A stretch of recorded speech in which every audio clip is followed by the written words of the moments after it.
Good evening everyone, তোমরা সবাই কেমন আছো? আমি তো খুব ভালো আছি। তোমরা অনেকেই জানো আমি এখন ব্যাঙ্গালোরে আছি। তো আজকে আমি ফ্রি আছি, শ্যুট নেই। তো আমি ভাবছিলাম একটা বাঙালি হোটেল এক্সপ্লোর করব। তো আমার হোটেল থেকে কাছাকাছি 2-3 মিনিটের রাস্তা একটা বাঙালি হোটেল রয়েছে, এটা আমি আজকে এক্সপ্লোর করতে যাব। তো ওটার নাম অনেক দিন ধরেই শুনছিলাম, এই দেখো আমি চলে এসেছি। হোটেলটার নাম হচ্ছে সোনার বাংলা, আর এটা ছিল এন্ট্রান্স।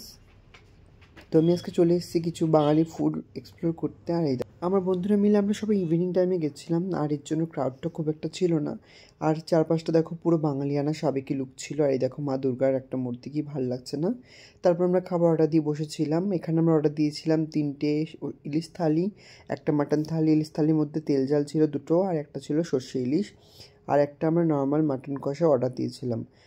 থালির সাথে যে মাটন কষাটা ছিল সেটা 2 পিস দিয়েছিল, আর যেটা আমরা নর্মাল অর্ডার করেছিলাম মাটন থালি তার সঙ্গে 4 পিস ছিল।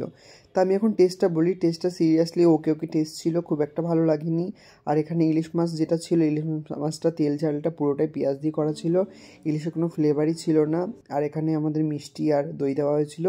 এই দেখো পুরোটা আমরা আধখাপচা করে খেয়েছি।